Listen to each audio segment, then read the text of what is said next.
I'm going to be honest with you. It all started so strangely that I didn't even see it coming. I found out my wife, Emily, was cheating on me in the most bizarre way. It wasn't through a text message or overheard phone call. Nope. It was through her lover, Derek, of all people. But let me back up a bit. Emily and I had been married for 8 years. We were one of those couples everyone thought had it together. You know the type, always smiling in photos, throwing barbecues for the neighborhood, and finishing each other's sentences. We had our ups and downs, sure, but nothing that ever made me think we'd end up here. It all started when I noticed Emily getting distant. She wasn't exactly avoiding me, but she wasn't the same. Less laughing, more excuses to stay late at work. I figured she was stressed, so I didn't push it. Then came the random weekends where she'd say she was going out with her friends, but would come back home late, smelling like whiskey, something she normally couldn't stand. One weekend, while I was out with some friends, I bumped into Derek at the bar. I knew him vaguely. He was one of those guys always hanging around our neighborhood gatherings, but we'd never really talked one-on-one. He was always pleasant enough, a bit of a loudmouth, but harmless. He offered to buy me a beer, and we ended up sitting at the bar together, watching a game. At some point, after a couple of drinks, he started opening up about his complicated love life. That's when he mentioned her, the woman he'd been seeing, who was married. You ever have that moment where your heart sinks, but you don't know why yet? That was me right then. I couldn't shake this feeling in the pit of my stomach, so I asked him how he could do it. Get involved with a married woman, I mean. He didn't even blink. Sometimes things just happen, man, he said, like it was no big deal. The more Derek talked, the more I realized it. His complicated woman was my wife. It didn't hit me all at once. It was more like a slow realization, the kind that crawls up your spine until it reaches your brain and explodes. He described her, the way they met at a work event, and how they'd been sneaking around for months. He didn't know he was talking to her husband, of course. I guess he thought I was just some random guy at the bar. I didn't confront him right then. I couldn't. I felt like I was outside my own body, watching the whole thing play out like it was happening to someone else. So I just kept drinking, nodding along to his story, all the while feeling like I was about to implode. In the days after that, I didn't know what to do. I could have blown up at Emily, but something stopped me. Maybe I wasn't ready to face the truth. Instead, I did something that sounds insane now.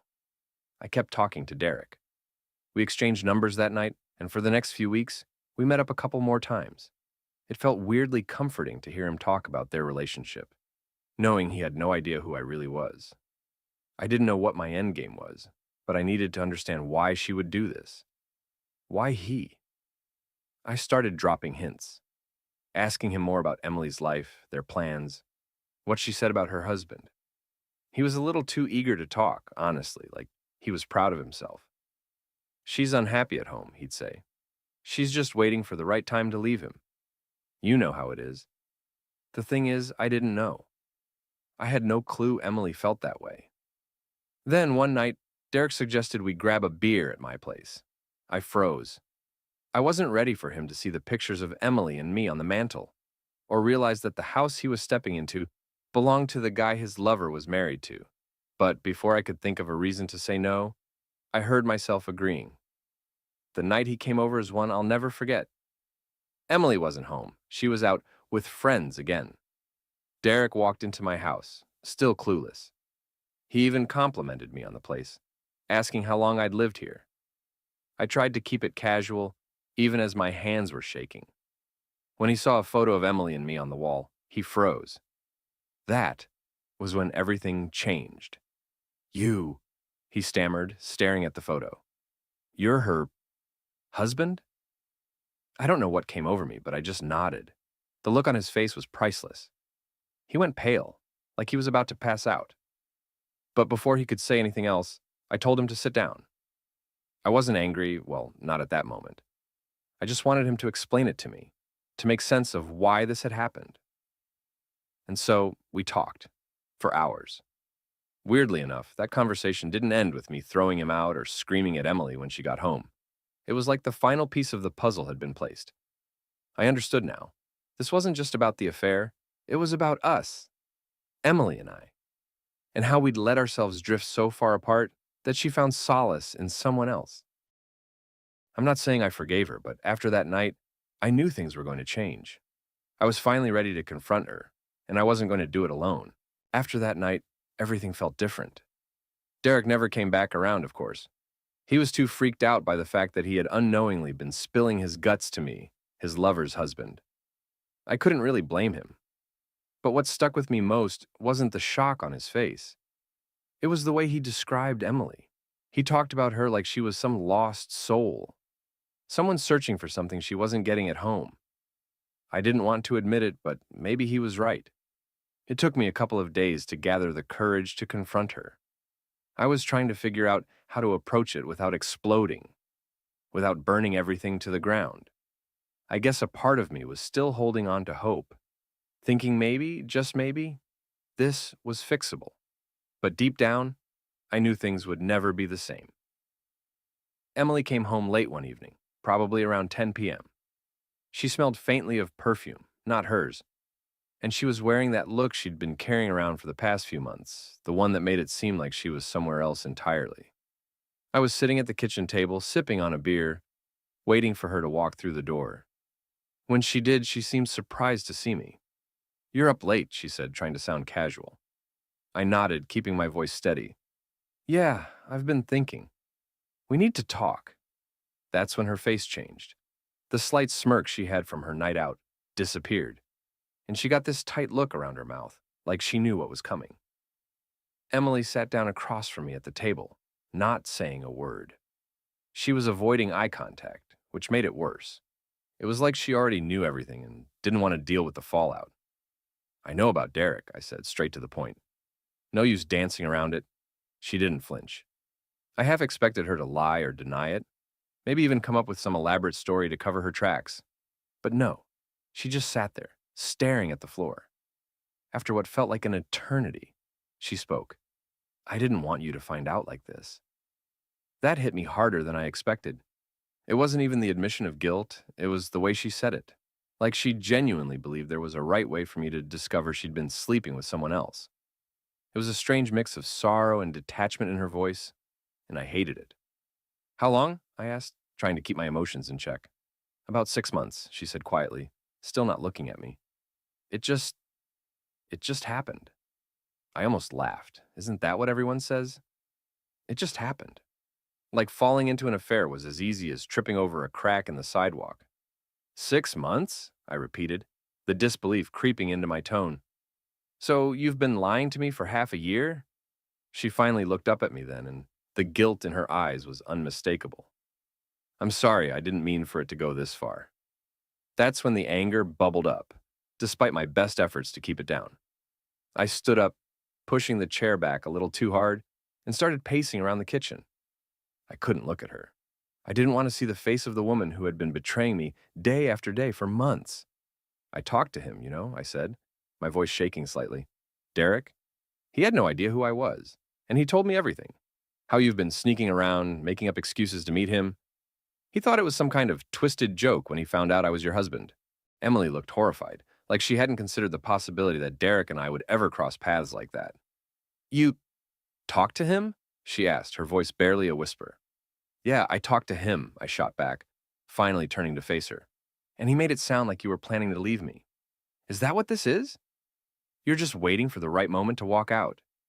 She shook her head quickly, tears forming in her eyes. "No, it's not like that. I didn't want to hurt you. I don't know what I was thinking." I slammed my hand down on the counter, not caring how loud it was. "You didn't want to hurt me? Are you serious right now, Emily? You've been lying to my face for 6 months. How long were you planning to keep this up?" She was crying now, but it didn't soften my anger. I had seen her cry before, seen her fall apart over little things, but this was different. These tears felt like part of her defense, part of the script she was following to make herself seem like less of the villain. I wasn't buying it. "I don't know," she said through sobs. "I didn't know how to stop it. I felt so lost, and Derek just, I don't know, it was a mistake, okay? I didn't mean for any of this to happen." I let her words hang in the air for a moment, trying to process the mess of emotions inside me. I wanted to scream at her, to throw something, to storm out of the house and never look back, But at the same time, I felt drained, like all the fight had gone out of me. So what now? I asked, my voice flat. You gonna keep seeing him? No, she said quickly. It's over. I ended it. I swear I just want us to work this out. I laughed bitterly. Work it out? You've been screwing around behind my back for half a year, and now you want to work it out? She nodded, wiping her tears, but she looked so small and broken that for a moment I almost felt sorry for her. Almost. I don't know if we can fix this, Emily, I said, the truth finally sinking in. I don't know if I can ever look at you the same way again. And with that, I grabbed my keys and walked out. I needed space, time to think. But one thing was clear. This wasn't over. Not by a long shot. After that night, everything changed. I drove around aimlessly for hours, not sure where to go or what to do. I wasn't ready to talk to anyone about it. How do you even begin to tell someone your wife has been cheating on you for months with a guy you've unknowingly befriended? My world had been turned upside down, and part of me just wanted to forget, to pretend like it never happened. But there was no erasing it. I ended up at a cheap motel just outside of town, the kind of place you go when you need to disappear for a bit. I didn't check in or anything, just parked the car and sat there, staring at the neon vacancy sign flickering in the window. It was fitting in a way, because that's exactly how I felt. Empty, hollowed out. When I finally got back home, the house was quiet. Emily had left the kitchen light on, but she was nowhere to be seen. I went upstairs, expecting to find her asleep, or at least pretending to be, but her side of the bed was still made, untouched. She wasn't there. I had no idea where she was, and for the first time, I didn't care. The next few days were a blur. I stayed at a buddy's place for a while, told him I needed some space. I didn't give him the whole story, just that things between Emily and me were rocky. He didn't press for details, thank God. I wasn't ready for anyone to know the full truth. Not yet. Meanwhile, Emily texted me every day, saying she wanted to talk, saying she was sorry. I didn't answer at first. I couldn't deal with her apologies. But after a while, the silence became too heavy. I knew I'd have to face it eventually. So I went back home one evening. She was sitting on the couch when I walked in, looking like she hadn't slept in days. Her eyes were puffy and red, hair a mess, like she had been waiting for this moment but dreading it all the same. You came back, she said quietly, almost like she couldn't believe it. Yeah, I replied, dropping my keys on the table. We need to talk. Emily nodded, but neither of us said anything right away. The silence between us felt like a chasm that couldn't be crossed, no matter what we said or did. Finally, I sat down across from her, keeping my distance. She didn't try to come closer, didn't make any move to reach for me. Maybe she knew it was too late for that. I don't know what you want me to say, I started, feeling the weight of everything crashing down again. I've been thinking about it, and I don't know how to move past this. Emily wiped at her eyes, but she didn't try to defend herself this time. I know I've ruined everything. The thing is, hearing her say that didn't make me feel better. It didn't change anything. I still felt raw, like an open wound that wouldn't heal. I'm not here to yell at you, I said, trying to keep my voice steady. I've already done enough of that. I just need to understand. Why? Why him, Emily? She looked down at her hands, twisting the wedding ring she still wore. I don't know, she whispered. At first it didn't mean anything. It was just, I don't know, something new, something exciting. But then, I don't know. I felt like I couldn't stop. I know it sounds ridiculous, but I felt trapped in it. Trapped, I repeated, the word bitter on my tongue. Trapped in your affair, while I was completely in the dark. Do you even understand how messed up that is? I do, she said quickly, her voice cracking. I do, and I hate myself for it. I hate that I hurt you like this. I leaned back in my chair, staring at the ceiling, trying to process what she was saying. You hurt me, yeah, but you also broke our trust, Emily. And I don't know how we come back from that. She didn't say anything, but I could see the tears streaming down her face again. Part of me wanted to comfort her, to tell her it would be okay. But the larger part of me knew that wasn't possible. Things were broken, maybe beyond repair. I don't know if I can ever forgive you, I said quietly, more to myself than to her. That's when she stood up, wiping her tears with the back of her hand. I understand. If you want a divorce, I won't fight it. I know I deserve that. I didn't say anything at first. Divorce. It was such a final word, and the idea of it hit me like a ton of bricks. We had been together for so long. Could I really walk away from all of that? From the life we had built?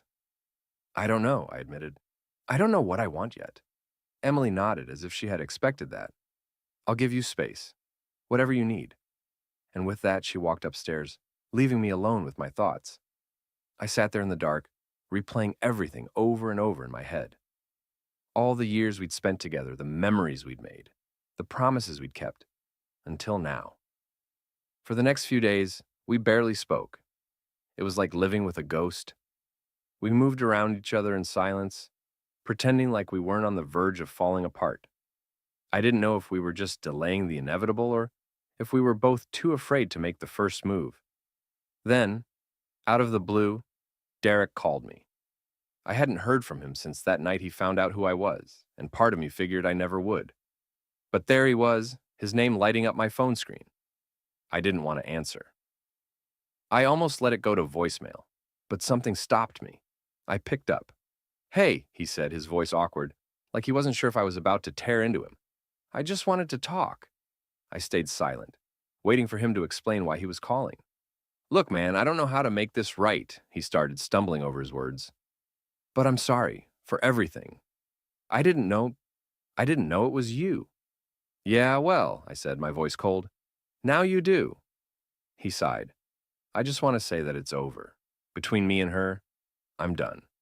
I never meant for this to happen. It was strange hearing him apologize, but it didn't make me feel any better. It didn't erase what had been done. I'm not looking for your apology, Derek, I said finally. This isn't about you anymore. It's about me and her, and figuring out if there's anything left worth saving. He was quiet for a moment, and then he said, I get it. I'm sorry, man, that's all. I hung up, feeling a strange sense of closure, but also knowing that Derek was right about one thing. It wasn't about him anymore.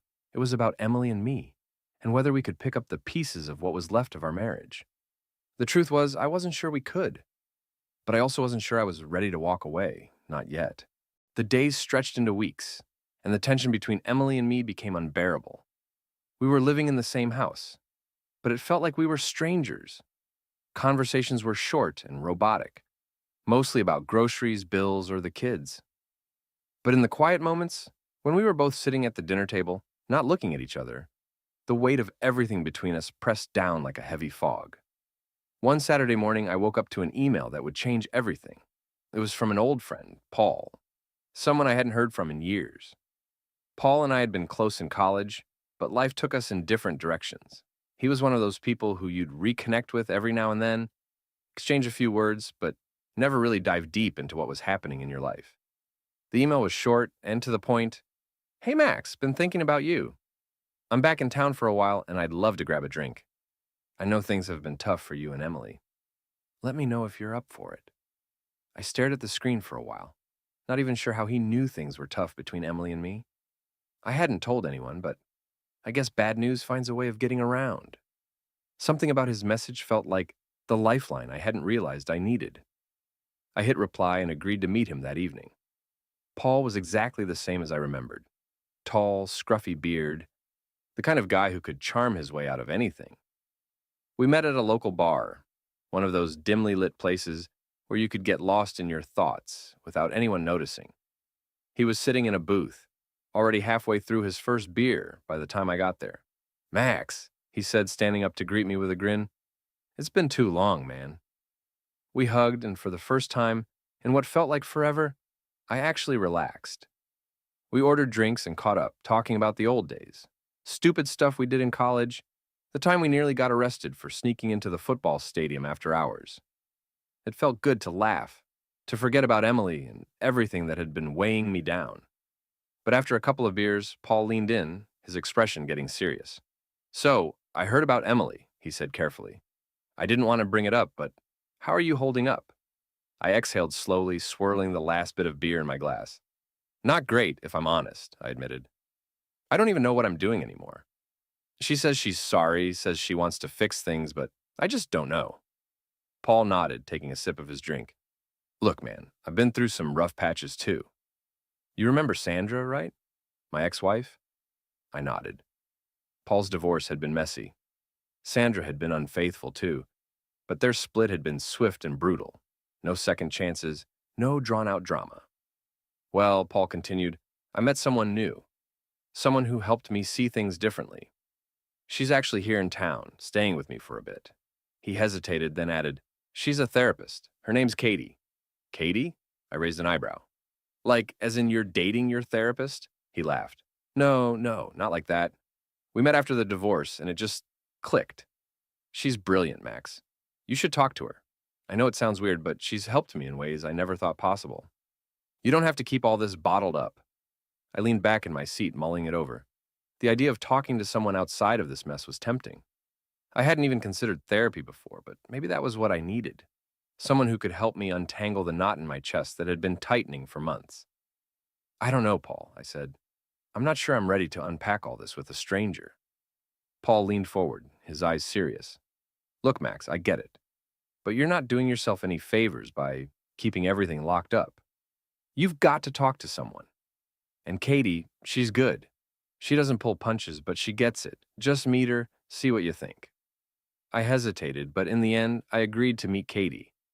Maybe Paul was right. Maybe I needed someone to help me sort through all this anger, confusion, and hurt. The next week, I met Katie. She wasn't at all what I expected. No clipboard, no sterile office.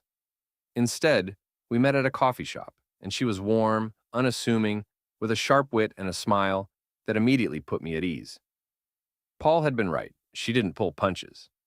So, Max, she started after we had settled in. Paul tells me you've been through the ringer.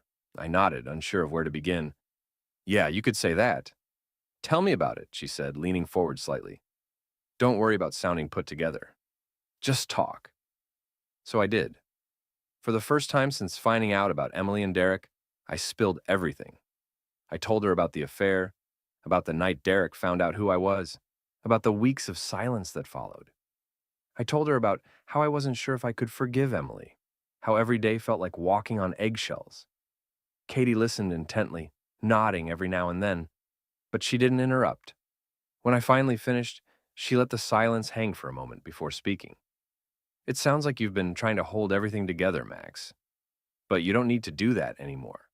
You've been wrong, and it's okay to feel angry, betrayed, and even lost. The important thing now is figuring out what you want, not what Emily wants, not what Derek wants, what you want. I sighed. That's the thing. I don't even know what that is anymore.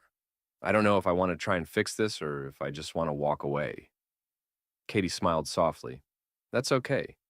You don't have to have all the answers right now. But I'll tell you this. Whatever decision you make, it needs to be for you. Not out of guilt or anger or fear of being alone. You need to figure out if there's anything left in this marriage that's worth saving. And if there is, both of you have to fight for it. Her words hung in the air, and for the first time in a long while, I felt like I was actually being heard. I didn't have the answers yet, but at least I knew I didn't have to figure it all out on my own. The next few weeks, Katie and I kept meeting, and I slowly started to sort through the chaos in my head. I realized that whether or not I stayed with Emily, I needed to heal, to figure out who I was outside of this broken relationship. Then, one evening, I came home to find Emily in the kitchen cooking dinner. She looked up when I walked in, and for the first time in months, there was a flicker of something real in her eyes. Not just guilt or sadness, but a kind of hope. Max, she said, her voice tentative, I've been seeing someone, a therapist. Her name's Megan. I know I've hurt you, but I want to work on myself, to understand why I did what I did. I don't expect you to forgive me, but I'm trying. That stopped me in my tracks. Emily seeing a therapist? That was new. I hadn't expected her to take that step. I'm glad you're doing that, I said slowly. I've been talking to someone too. Emily looked surprised but nodded. I don't know if we can fix this, she admitted, but I want to try. And for the first time, I felt a sliver of hope. Maybe we could, or maybe we couldn't. But at least we were both finally willing to face the wreckage we'd created. As the weeks went on, there were more conversations, more hard truths. We talked about things we'd never said before, about the ways we had both failed each other. And slowly, painfully, We started to rebuild. Not the marriage we had, but something new. Something honest. Paul and Katie stayed in my life too. They weren't just my support system. They became the friends who helped me realize that no matter what happened with Emily, I would be okay. That I could find myself again, with or without her. For the first time in a long time, I wasn't afraid of the future, whatever it held. Things with Emily were still fragile, but at least we were talking. I hadn't moved out, and neither had she, but the future was uncertain. Despite the steps we were both taking to heal, there was always this lingering doubt, a question gnawing at the back of my mind. Could I really trust her again? That question haunted me, especially when it came to the kids. Our daughters, Emma and Sophie, were everything to me. They were the only steady ground in this whirlwind of betrayal. But as I watched them run around the house, laughing and playing, a terrible thought wormed its way into my head, something that had been sitting there, festering, ever since the night I learned about the affair. What if they weren't mine? I tried to push it away. Emily swore the affair had only been going on for 6 months, and both of our girls were older than that. But the trust had been shattered, and now that the seed of doubt had been planted, I couldn't stop thinking about it. Every time I looked at them, Emma's blonde hair, Sophie's bright blue eyes, I wondered. One evening, after another tense, quiet dinner with Emily, I made up my mind. I needed to know the truth, even if it destroyed me. So I ordered a DNA testing kit online. I justified it to myself in 100 ways.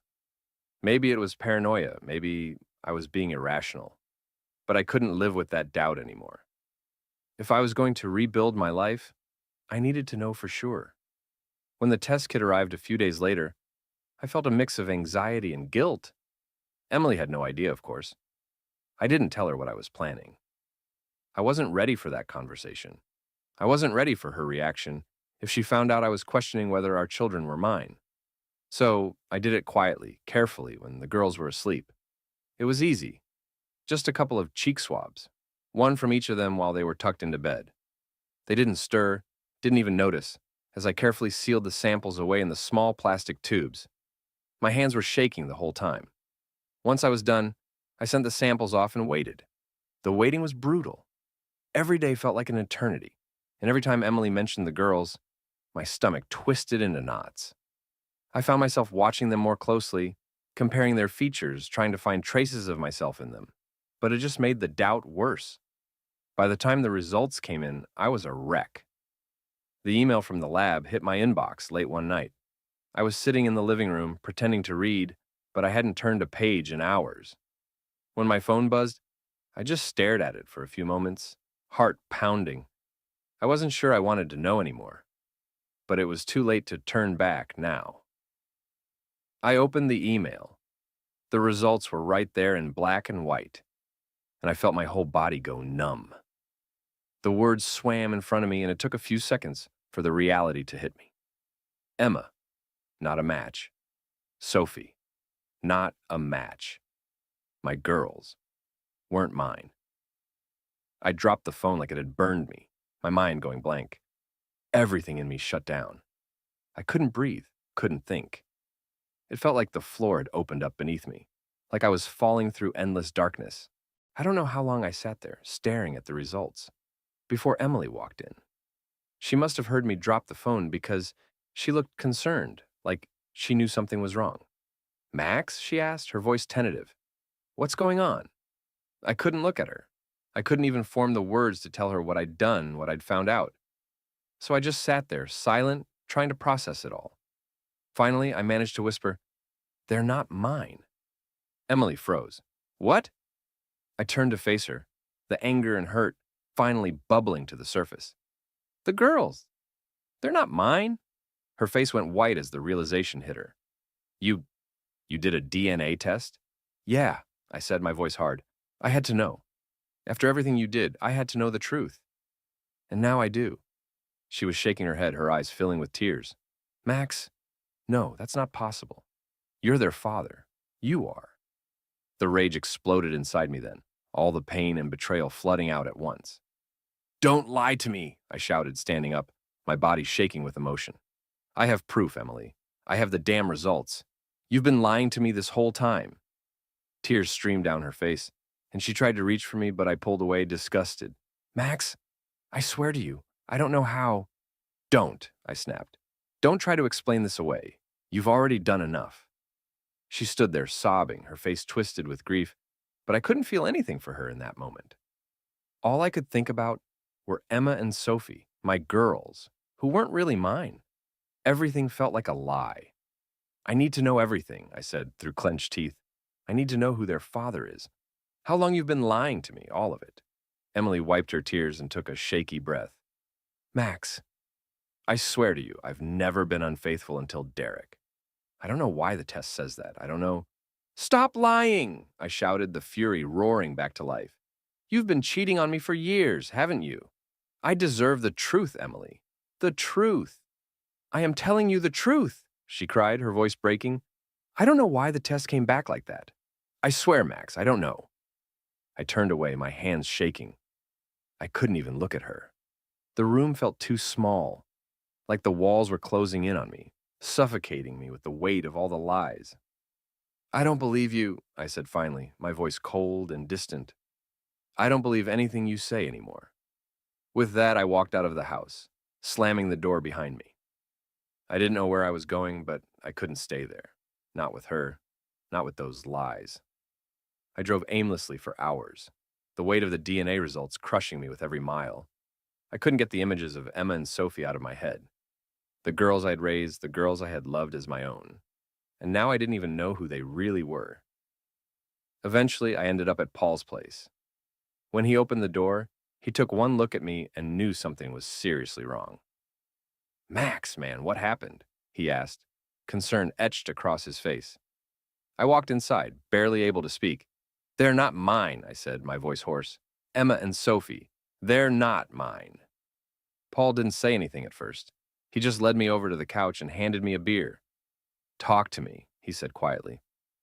So I did. I told him everything. The affair, the DNA test, the gut-wrenching realization that my daughters weren't biologically mine. Paul listened, nodding, but didn't interrupt. When I was done, I felt completely drained, like I had nothing left. You know what? Paul finally said, leaning back in his chair. DNA or no DNA, you're still their dad, Max. You've raised them. They love you. That doesn't change because of some test. I looked at him, trying to wrap my head around that. But they're not mine. Paul shook his head. Blood doesn't make a dad. Love does. And you've loved those girls their whole lives. That's what matters. I stared at the floor, trying to process his words. Maybe he was right. Maybe I was their dad, no matter what the DNA test said. But that didn't make the betrayal hurt any less. It didn't make Emily's lies any easier to swallow. Thanks, Paul, I said finally, taking a long sip of the beer. I just don't know what to do now. He gave me a sad smile. You don't have to figure it out tonight, man. But whatever happens, you're not alone in this. I nodded, appreciating his words, but I knew the real battle was still waiting for me, with Emily, with myself, and with the truth, no matter how ugly it was. The next morning, after crashing at Paul's place, I woke up feeling like I hadn't slept at all. My head was throbbing and my thoughts were a mess. Everything from the night before, the DNA test, the confrontation with Emily, hit me like a freight train the second I opened my eyes. But now, there was something new mixed in with all the anger and confusion. Something I hadn't let myself think about before. What if Paul was right? What if it didn't matter that Emma and Sophie weren't mine by blood? What if I could still be their dad, even with the betrayal? It was hard to accept, but I couldn't deny that I still loved those girls more than anything. They were my whole world, even if the foundation had been shaken to the core. But then, there was Emily. Could I stay with her after this? Could I even look at her without seeing all the lies, all the hurt? I didn't know. Part of me was too exhausted to care anymore. The other part, the part that still loved her, despite everything, was stuck between wanting to fix things and wanting to walk away. Paul was out on a morning run when I decided to head home. As much as I wanted to keep hiding from it all, I knew I had to face Emily again. I needed answers, real answers this time. And more than that, I needed to figure out what the hell I was going to do next. When I pulled up to the house, I saw her car parked in the driveway. I took a deep breath, steeling myself for whatever was about to happen. The house felt heavy, like the walls themselves were weighed down by all the unspoken tension. When I walked inside, Emily was sitting at the kitchen table, nursing a cup of coffee, looking like she hadn't slept at all either. She looked up when I came in, her eyes red and swollen. "Max," she said softly, her voice shaky. I I didn't know if you were coming back." I didn't respond right away. I dropped my keys on the counter and leaned against it, staring at her. She looked like a ghost of the woman I used to know. Fragile, broken. But I couldn't let that soften me. Not yet. "Are you going to tell me the truth?" I asked, my voice cold and distant. "Or are we going to keep pretending that I didn't just find out I've been lied to for years?" Emily stood up slowly, her hands trembling as she wiped her eyes. "Max, I swear to you, I've never cheated on you before, Derek. I don't understand the DNA results. I don't know how this happened. Stop!" I cut her off, my patience wearing thin. "Just stop. I've been through enough, Emily.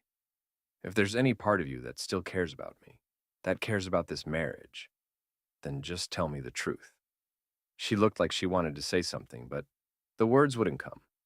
Instead, she broke down, covering her face with her hands as she sobbed uncontrollably. I watched her for a moment, feeling numb, like I was watching a movie play out in front of me. Her pain didn't move me the way it once would have.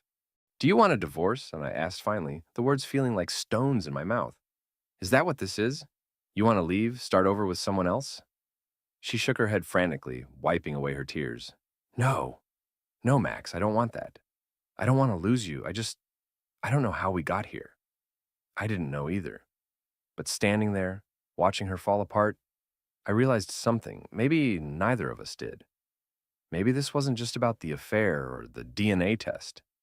Maybe it was about all the years we had spent drifting apart, the cracks that had been growing between us long before Derek ever showed up. "I don't know what to believe anymore," I admitted, my voice softer now. "I don't know if I can trust you again. I don't know if I even want to try." Emily looked up at me, her eyes pleading. "Please, Max. Please don't give up on us. I'll do whatever it takes. Therapy, counseling, anything. Just please don't leave." I was about to say something when I heard a soft knock at the door. It startled both of us. Emily wiped her face quickly and I walked over to open it, thinking maybe it was Paul checking in on me. But it wasn't Paul. Standing in the doorway was a woman I didn't recognize, holding the hand of a little boy who couldn't have been older than 6 or 7. She was tall, with dark hair that cascaded over her shoulders in soft waves, and there was a certain quiet strength about her, like she had been through her own battles. "Hi," she said, her voice calm but uncertain. "I'm sorry to show up like this. I'm Lily, Paul's wife." My heart skipped a beat. Paul's wife? He'd never mentioned being married. Paul never said anything about being married," I stammered, feeling completely caught off guard. Lily gave me a small smile, though there was sadness behind it. "We've been separated for a while. It's complicated, but I needed to talk to you. He said you might need a friend right now. I know this is out of the blue, but can I come in?" I stepped aside, still trying to process the fact that Paul hadn't told me about Lily. She walked in with her son, who was holding a small action figure, quietly looking around the house.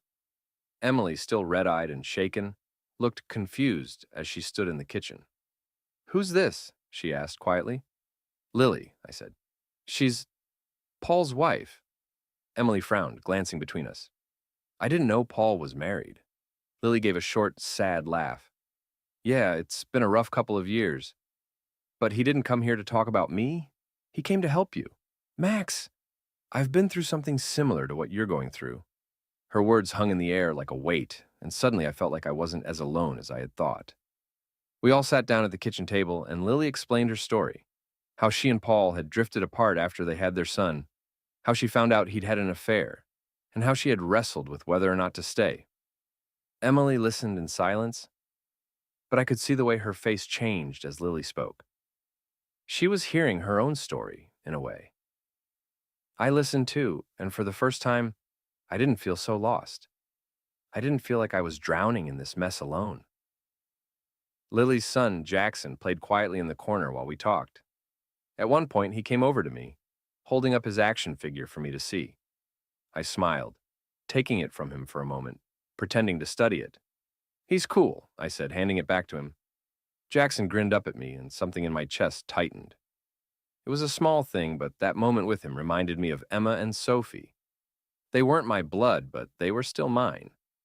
And maybe, just maybe, I could still be their father, even if everything else was falling apart. As the hours passed, Lily stayed, talking with both of us, listening, offering advice without pushing. It was strange, but her presence felt like a balm, easing the tension in the house. By the time she left, it was dark outside, and I felt like I had taken the first step toward something. Maybe not reconciliation, but understanding. After Lily and Jackson left, Emily and I stood in the quiet house, the air between us still thick with everything unspoken. But for the first time, I felt like maybe there was a way forward, not just for us, but for me. "I'm going to stay," I said finally, the words surprising both of us. "But not for you, for the girls. I need time to figure this out, and they need their dad." Emily nodded, her face filled with gratitude and relief, but I could tell she knew it wasn't a victory. We weren't fixed. We weren't even close, but at least we weren't broken beyond repair. Not yet. And that night, for the first time in what felt like years, I slept peacefully, knowing that no matter what happened next, I wasn't alone. Not anymore. The next morning, I woke up with a strange sense of calm. For the first time in weeks, the weight of everything didn't immediately crush me as soon as I opened my eyes. I guess talking to Lily had done something, given me a glimpse of how things could be if I just took it one step at a time. Emily was already up when I went downstairs. She was in the kitchen, making breakfast for the girls, like everything was normal. Emma and Sophie were sitting at the table, laughing and chattering away like they didn't have a care in the world. For a moment, it almost felt like we were back to the way things used to be. But the moment I saw Emily's tired eyes meet mine, the reality of our situation settled back in. "Morning," she said softly, almost cautiously. I nodded. Morning. There was no tension in the air, but there was something else, something fragile, like we were both afraid that the wrong word or the wrong look would shatter whatever temporary peace we'd found. I sat down at the table, and Sophie immediately climbed into my lap, her small arms wrapping around my neck. I hugged her tightly, closing my eyes and taking a deep breath. No matter what the DNA said, these girls were mine in every way that mattered. "Daddy, can we go to the park today?" Sophie asked, her blue eyes sparkling with excitement. "Yeah, Daddy," Emma chimed in. "It's a perfect day for it." I forced a smile, trying to ignore the heaviness in my chest. "Sure, girls, we can do that." As the morning went on, I kept thinking about the conversation with Lily the night before. The way she had talked about fighting for what mattered, about being a parent regardless of biology. It resonated with me. And more than anything, it made me realize that I wasn't done yet. I wasn't ready to throw in the towel on my family. Emily watched me quietly throughout breakfast. I could see the hope in her eyes, but also the fear. She knew we weren't out of the woods yet, but maybe she sensed that something was shifting, that I was trying to figure out a way forward, if there even was one. Later that afternoon, I took the girls to the park, like I promised. We spent a few hours running around, playing on the swings, and for a little while, I could pretend like everything was normal again. Their laughter was contagious, and it pulled me out of my head, even if just for a short time. As I watched them, I couldn't help but think about how much they meant to me. Blood or no blood, these girls were mine. I had raised them, held them through every scraped knee, every nightmare, every tough day at school. I had watched them grow, taught them to ride bikes, and held their hands on their first day of kindergarten. I had been there for everything. The DNA test didn't change that. It couldn't. By the time we got home, the girls were exhausted, and I tucked them into bed with stories and kisses, just like I always did. As I closed their bedroom door, I stood there for a moment, staring at their sleeping faces. This was what I had to hold on to. Emily was sitting on the couch when I came back downstairs, curled up with a blanket. her face still etched with worry. She looked up when I entered the room, her expression a mixture of hope and dread. We hadn't talked much since the confrontation about the DNA results, and I knew she was waiting for me to make the next move. I sat down in the chair across from her, rubbing my hands together, trying to find the words that had been building up inside me. "I'm not going anywhere," I said finally, my voice steady but firm. "I'm staying for the girls, and maybe for us, but I need you to understand something." Emily nodded, her eyes wide with anticipation. "Anything, Max, just tell me." "I'm angry," I continued, my voice shaking slightly. "I'm hurt, and I don't trust you. I don't know how long it's going to take, or if I'll ever be able to trust you again, but I'm not giving up on our family. Not yet."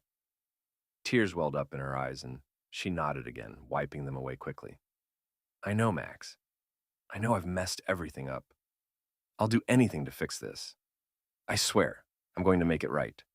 "I'm not asking for promises," I said, my tone softening. "I'm asking for time. We need to rebuild, and it's not going to be easy. We need to start being honest with each other, really honest, for the first time in a long time." She looked at me, her face crumpling as more tears spilled over. "I'll do whatever it takes," she whispered. "I love you, Max." I never stopped. I didn't respond. I wasn't ready to say those words back yet, but I nodded, standing up slowly. "I'll sleep in the guest room for now," I said quietly. "We'll take it one day at a time." She didn't protest, didn't beg me to stay. Instead, she nodded in agreement, understanding that this was all part of the process. Healing wasn't going to happen overnight, and we both knew that. But at least we were starting to talk, starting to pick up the pieces. In the weeks that followed, things between us stayed tentative, but there was progress. Emily continued seeing her therapist, Megan, and I kept meeting with Katie. The girls, thankfully, were blissfully unaware of the chaos swirling around them.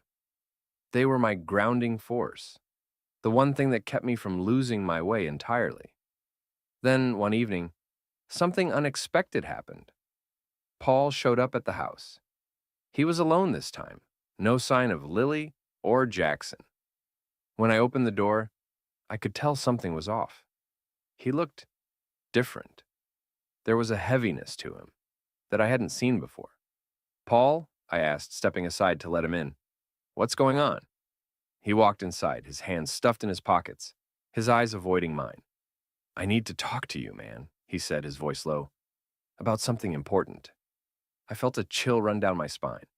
The last time Paul had said something like that, my whole world had been turned upside down. I wasn't sure I could take any more surprises. We sat down in the living room, the weight of the conversation hanging in the air before it even started. "I've been doing some thinking," Paul began, his voice slow and deliberate, "and I realized that I've been holding something back. Something I should have told you a long time ago." I frowned, leaning forward slightly. "What do you mean?" He took a deep breath, running his hands through his hair. "It's about Lily," he said finally, "and about me." My heart started pounding. "What about Lily?" Paul hesitated, and then, in a quiet voice, he dropped the bombshell. "I'm in love with her." I blinked, the words hitting me like a punch to the gut. "What?" He looked at me, his eyes filled with guilt and something else, something raw and honest. "I'm in love with Lily, Max. I always have been. Even when we were married, I couldn't admit it to myself, but now I can't ignore it anymore." I stared at him, my mind racing. This wasn't the Paul I knew, the Paul I thought I knew. He had never mentioned feelings like this, never once hinted that he had any regrets about their relationship. "What are you saying?" I asked, trying to wrap my head around it all. Paul sighed, rubbing his hands over his face. "I'm saying I need to fight for her. I need to fix the mess I've made with my own marriage. I was wrong to leave her. I thought I needed space, but what I really need is her." I didn't know what to say. I had spent the last few months leaning on Paul, believing he was my rock. But now it seemed like he was just as lost as I was. "I don't know what to do," Paul admitted, his voice cracking slightly. "But I'm not giving up this time. I want my family back." The irony wasn't lost on me. Both of us, fighting for our families, trying to undo the damage we had caused. But now it wasn't just me and Emily, it was Paul and Lily too. I stood up slowly, running a hand through my hair. "Then fight for her, Paul," I said quietly. "But make sure you're fighting for the right reasons." Paul nodded, standing up as well. I will, he said, his voice more certain now. I just, I wanted you to know. And with that, he left, leaving me alone with my thoughts once again. As I stood in the quiet house, thinking about everything, about Emily, about the girls, about Paul and Lily, I realized something. This fight wasn't just about them. It was about me, too. About finding out who I was in the middle of all this chaos. And for the first time, I felt like maybe, just maybe, I was ready to figure that out. The weeks dragged on, and despite my best efforts to make things work, something inside me had changed. The pain of Emily's betrayal had cut too deep, and no matter how much she apologized or how hard we both tried to rebuild, the trust was gone. I saw it in her eyes every time we spoke. The guilt, the fear that I would walk away. And I felt it in myself, the constant anger, the gnawing doubt. Our marriage was hanging by a thread, and I was the one holding the scissors. I wasn't the same man I used to be. The DNA test had shattered me in a way I didn't think was possible. My love for Emma and Sophie hadn't changed. They were still my girls, always would be. But Emily? She was a stranger now, a person I couldn't forgive. Every time I looked at her, all I saw was betrayal, and I was sick of living in the shadow of her lies. One night, as we sat in silence after dinner, I finally made my decision. I couldn't live like this anymore. I couldn't pretend that we were fixing something that was long past broken. I'm leaving, I said suddenly, my voice cold and final. Emily looked up from her plate, her eyes wide with shock. What? Max, no. We've been doing so well. I thought we were making progress. I shook my head, standing up from the table. No, Emily. You've been trying to fix this. But I've been done for a while now. Her face crumpled, tears filling her eyes. Please, Max, don't do this. We can still save this. We can save our family. I clenched my jaw, fighting back the flood of emotions. Number you destroyed our family the moment you started lying to me. The moment you brought someone else into our lives. I can't live like this anymore. She stood up, rushing over to me, grabbing my arm. What about the girls? They need you, Max. They love you. I pulled away from her grasp, my voice hard. I love them too, but I can't stay here. Not like this. I'll always be their father, but I can't be your husband anymore. She broke down sobbing, but I was numb. I had shed all the tears I could for this marriage. Now it was time to walk away. The next morning, I packed my things. I didn't say goodbye to the girls. I couldn't face them just yet. I would explain everything later when I had my head on straight. I left Emily crying in the doorway as I pulled out of the driveway for the last time. The house that had once been filled with love and laughter was now just a prison of memories, and I was finally free. But this wasn't over yet. I wasn't the type to walk away quietly. I had spent months in emotional agony while Emily and Derek had their fun. It was time for them to feel some of that pain. I wasn't proud of what I was planning, but at this point, pride didn't matter. For weeks, I had been gathering everything I needed. The incriminating texts between Emily and Derek, the photos, the recordings of their conversations. Every scrap of proof I had that Emily had betrayed me was now neatly organized and ready to use. I started with Derek. It was easy enough to find out where his wife, Melissa, worked.